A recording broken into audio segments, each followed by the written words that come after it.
Like करा, share करा, comments करा. मी आवरून बाहेर पडायला आईच फोन आला की चौकातनं भजी घेऊन ये. मग 2 मिनिटात म्हैशाजवळ आलो आणि इथनं 1 प्लेट भजी घेतलो. भजी घेऊन जाणारच होतो तेवढ्यात आणि आला. मग आणायच्या हातात भजी दिलो आणि मी डायरेक्ट जनता गॅरेजवर गेलो. गॅरेजवरून आल्यावर काल धुतलो नव्हतं, त्यामुळे इथे येऊन पट करून पहिला तर स्वच्छ धुवून घेतलो गाडी आपली. आणि तिथनं मी 100 रुपये निघालो. तेवढा तेव्हा आपला भाऊ भेटला बघा आणि आपल्या आयडियल फॉलो करते ते दाखवत होता. त्याला भेटो भाऊ परत म्हणलो आणि मी तिथनं परत उषाकडे निघालो. एवढ्या गडबडीत उषाकडे हॉस्पिटलला जायचं म्हणजे तिथं आपला भाऊ ऍडमिट आहे आणि 2-3 दिवस मी गेलो नव्हतो, त्यामुळे तिथं आलतो. आता आलेल्या लिफ्ट पण खालीच होती. बरं झालं म्हणलं आता आपल्याला थांबायला लागणार आणि 0 मिनिटात वर गेलो. वरती जाऊन त्याच्यासोबत थोडं बोलत बसलो आणि त्याला धीर देऊन काळजी करू नकोस, आम्ही सगळे तुझ्या सोबत आहे म्हणलो आणि तिथनं परत खाली आलो मी.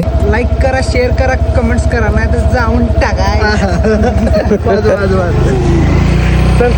खाली येऊन या भावानं पण भेटलो आणि तिथनं मी घराकडे निघालो, कारण आईचा फोन आला तर लवकर घराकडे म्हणून. नाही बाहेर येऊन हॉर्न वाजवायला तेवढ्यात आमच्या आईने ही पिशवी घेऊन आली आणि मला तात्याच्या घराला नेऊन देऊन ये म्हणली. आईनं काम सांगितलं आणि आपण ऐकलं नाही असं होतच नाही. मग तिथनं मी तात्याच्या घराकडे निघालो. या रोडनं गेलो आणि माझ्या डोळ्यात काय पडलं नाही असं होतच नाही. नेहमीप्रमाणे आज पण इथं रस्त्यावर जाऊन डोळा घासत बसलो, कारण लय वाईटच दुखालतं. जाऊ दे, हे काय आपल्यासाठी रोजच आहे म्हणलो आणि तात्यांच्या घराजवळ येऊन काकूच्या हातात डबा दिलो. घरात जाऊन 1 गोटभर पाणी पिलो आणि तिथनं मी परत डायरेक्ट विश्रामबागकडे निघालो, कारण लय दिवस झालं तर किरण्याला भेटलो नव्हतो. मग आज थोडं आलोय तर जाऊन भेटूया म्हणलो भावाला, कसं आहे काय विचारूया तर म्हणलो.